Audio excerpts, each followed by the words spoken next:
Hi everyone, good to see you. We're really excited to talk to you. As Arlene said, my name is Alan, I work in the library, and I'm really grateful to my colleague Pat, who's somewhere behind me. Just if you've been checking out Twitter, you might have noticed that Pat, on brand, arrived to our Conul conference on his e-bike, so he's trying to garner some brownie points. I arrived in my dirty diesel car, so potentially together we're offsetting each other's carbon footprint, and maybe Pat loses some points as being one of the people responsible for the increase of monster cans in our library as part of our Green Library initiatives. But we're really excited to talk to you today. If some of you were here yesterday for Martin O'Driscoll's talk from my colleague from UCC Library, who'll have told you about a lot of the huge successes that we've had in UCC Library as part of our Green Library initiatives, and we have. I think it's fair to say that UCC Library have been leading the pack in terms of Green Library initiatives in this country, and we want to continue that success, but actually it's really difficult, particularly if we want to sustain and grow those successes. And I think it's fair to say that Pat and I have had some arguments, and so essentially our talk today is about how we are rowing some days and how we're the best of friends the others. But I think there's some good learning to be had from there. So there's a real tension between good progress on the green side and good progress on increasing our library services, and I think we want to talk about that today. And we want to round it out with some positive ending by telling you about our plans for UCC's Green Library vision. So just a little bit of context before I pass over to Pat. As I say, UCC Library, we've had huge success in our Green Library initiatives. Some of you might be familiar with our buildings. We have a main brutalist Boole Library building that was constructed and opened in 1983 and really hasn't had any significant enhancements to the building footprint since that time. So essentially it's a 40-year-old building, including 40-year-old furniture. So sustainable? Sure, great. We did, however, add an extension on in 2008, which extended the footprint of the library. And Pat will give you a little bit more insight into the challenges and the opportunities that that sort of dual building has as part of our Green Library initiatives. And as I say, we've well-established successes and initiatives as part of our Love Our Green Library initiatives. Most notably, we were the runners-up in the IFLA Green Library Award. We've never been so happy to not actually win something, because we recognise that actually being runners-up in such a large global international recognition was a really big deal for us, particularly because a lot of the actual other libraries that were successful as part of IFLA's Green Library Awards were brand new bills with mega budgets, and essentially we have a budget of zero for these green initiatives. We've also been actual winners of other awards as well, which we're really excited about. Martin probably touched a lot yesterday on changing the culture of our services and changing the culture of our students, but we've also been doing it as part of our staff culture as well. So I think we were probably one of the first academic libraries in the country to actually switch out our fossil fuel vehicle to have an e-van. We did that in about 2018, 2019, and actually if you go outside, it's probably around here somewhere, because our colleague William is delivering equipment for the Makerspace session that's happening at some stage today. We also added e-bikes for our staff, because we have a branch library a little bit further away from our main campus, and we have an off-site storage facility that our staff sort of work across the 3 sites. And so to support them in doing that, to make life a little bit easier, we added 2 e-bikes for staff use. And we also have some gorgeous green walls as part of our physical space as well. So the green agenda really permeates through a lot of the activities that we do. So I want to pass over to Pat now, who'll give you a sense of his work at the UCC level. Pat. Thanks, Alan. Good morning, everybody. My name is Pat, and as anybody from Cork would say, and I'm from Cork. Come to the conference, Alan said, it'll be great fun.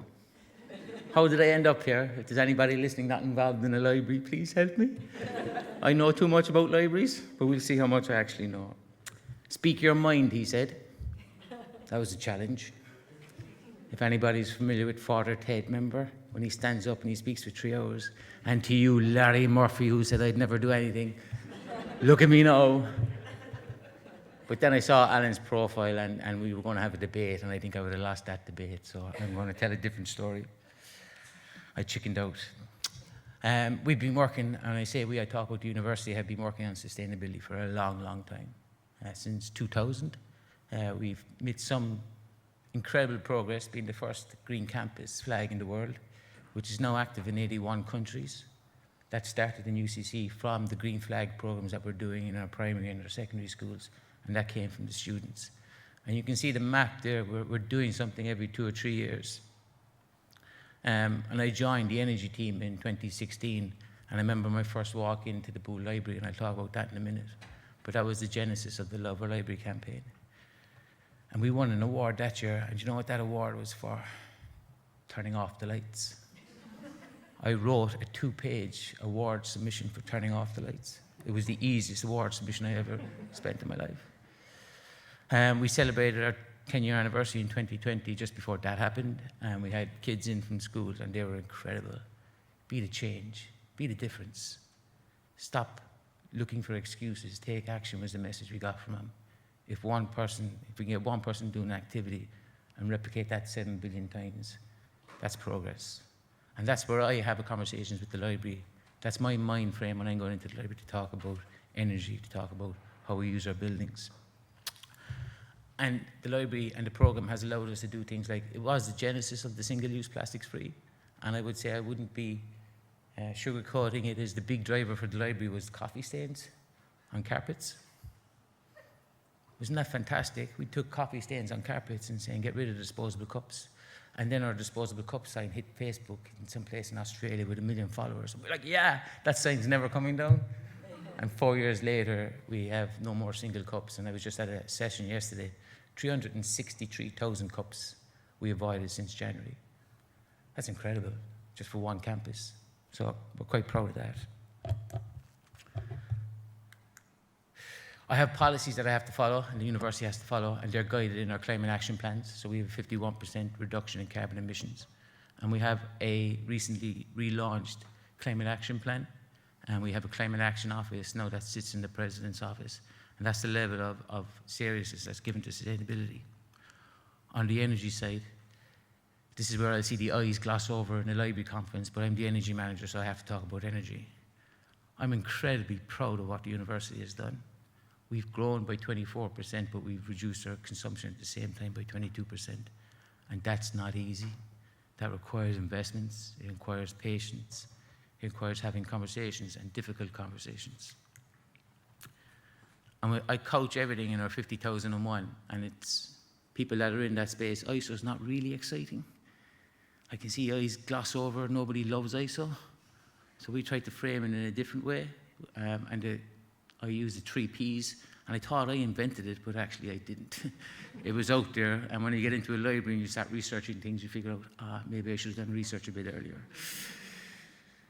But what I want to talk about is the people within our building, and how that was a game change for the university, for me anyway, in the library. And the people in the building was the library. And as an energy manager, I had a building that consumed 10% of our energy use, that every student in the campus would pass. And if we can get that right from a sustainability point of view, that's education in practice. That's sustainability in doing. And what it did is it dragged us up across the whole campus, because people started coming to us and saying, why can't I have what the library have? So we have 13 programs in place now in buildings that account for about 86% of our energy. And I say very rarely we talk about energy. In those meetings, we talk about making the building better, making the building fit for purpose, and doing it in the most efficient way that we can. So we're going to have a little game. Some of that might be familiar to you, and I'm going to take you back to 2016. I started, and I'm full of beans, and I walk into the library and say, hi guys, how are we? Do you know the bull accounts for 10% of the energy use? And the library said, what did they say? Too cold. Too cold. I say, that's nearly $250,000 a year. Yeah, but we're too cold. I said, you know, you can power 400 homes. Yeah, but we're too cold. And that's what the library were interested in, was providing a space for the students that was acceptable. So I had to understand that, and I spent about 6 months trying to figure out what's gone wrong with the systems over there. What happened to the design versus how the building has been used. And that chart on the right shows you the changes when we implemented those changes. So we've done a lot of studies. It shows you the difference in the temperature. The temperature became a lot more stable. And that was just revisiting a building that was 40 years old and figure out what changes have made. So now, perfect. We're here at the 6 months. I'm on first name terms with everybody in the library. I know a whole lot too much about libraries that I shouldn't know. And it's kind of cases, okay, so now I understand your needs. I understand the needs of the students, and I understand the needs of how you want to use that building. How can I make it better? How can I give you the data to figure out how to operate the building more sustainable? What data can I collect? And the phrase that I always is, what can I do to get them to help me to help you? Everybody wins. I win from an energy point of view, and the library wins for a better environment. Very simple things. With all the data that I have, I was able to say this is how much it costs per metre square to run the building. And the building is broken into 3 technical areas, and I gave a cost per each technical area. And we said, what if? And we've done all those things. Turned off the lights for one summer. We actually closed an area for the following summer. And we see how the building used and how people integrated with the building.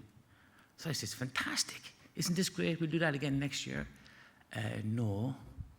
No, we have new needs. I said, what new needs? Okay, now what do I have to collect? What data do I have to get? What investments do I need to make to figure out how we can operate the building better? So we put in space occupancy and space utilization tools to see when people come in through the gate, where do they go? What areas are used?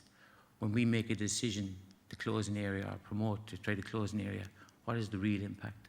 What data allows us to make that valid decision without impacting on the library service? And then that happened. And everything went out the window. We had a lot of systems in place. So quite quickly, because we were already collecting data, quite quickly we were all ready to spin out dashboards and saying this is how many people in the library. So students were able to log in or check on the website saying, yeah, do you know what, I'm a bit unsure, but there's good space in the library today. They were able to see the conditions.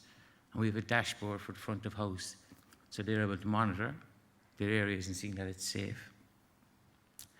And I think like everybody, then we got lost, didn't we? You know, we were working remotely. We lost a lot of contact. We lost a lot of relationships. So we came back, and I didn't understand the barriers. Why can't you just close it? There's a climate crisis going on.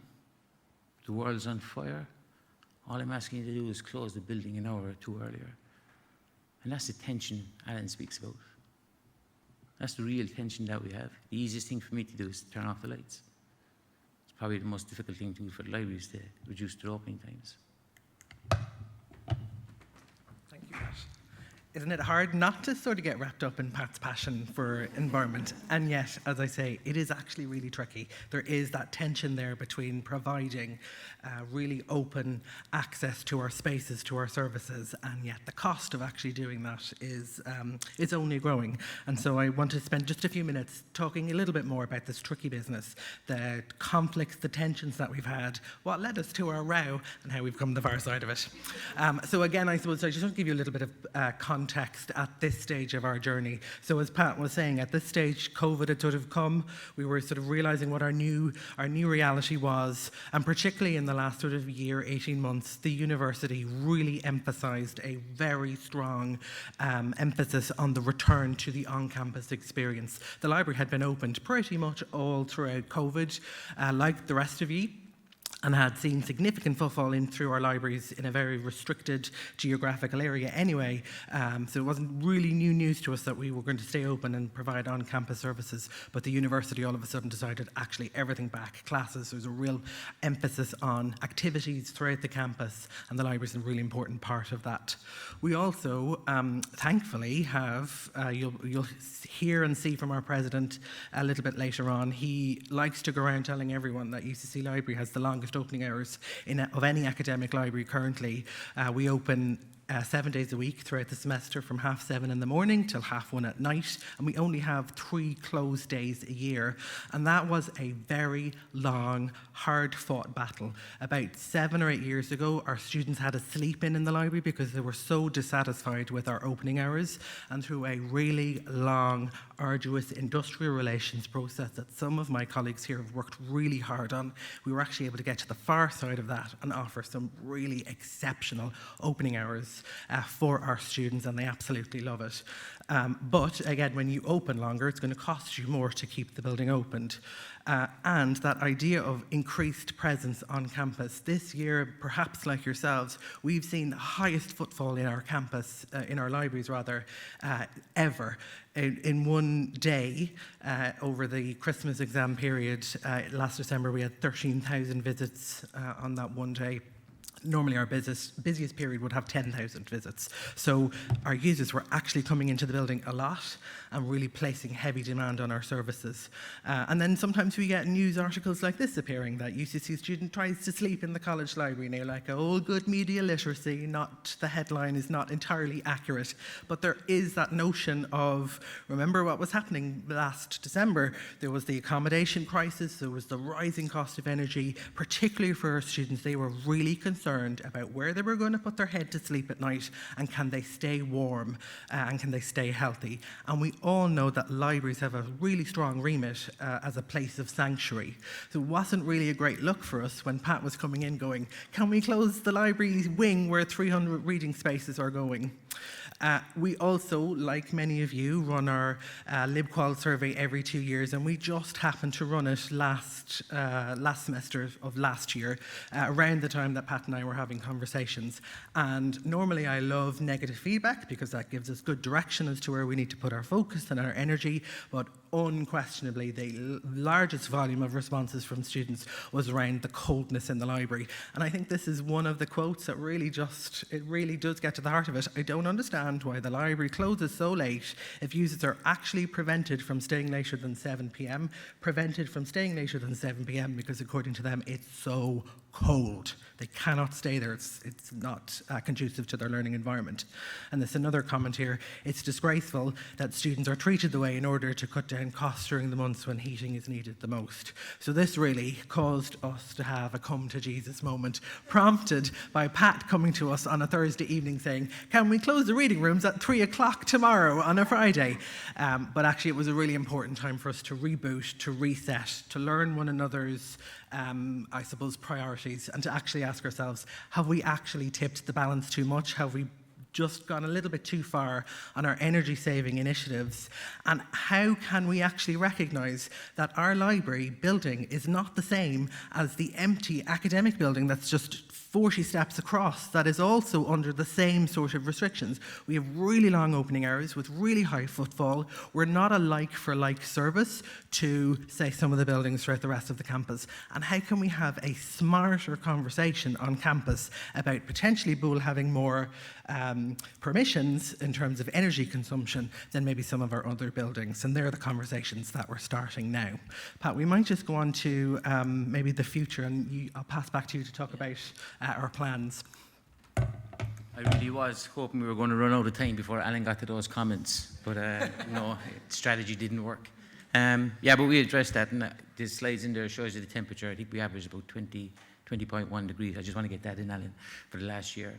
So what have we learned? I've learned what way the building needs to operate to meet the needs of the library and to meet my needs from an energy management point of view. So we get funding calls. So we have now developed our design strategies around actually how can the library operate the way I want it to and meet their needs. And we've $5.5 million funding call into the HEA as part of a Pathfinder project to decarbonise the Boole Library.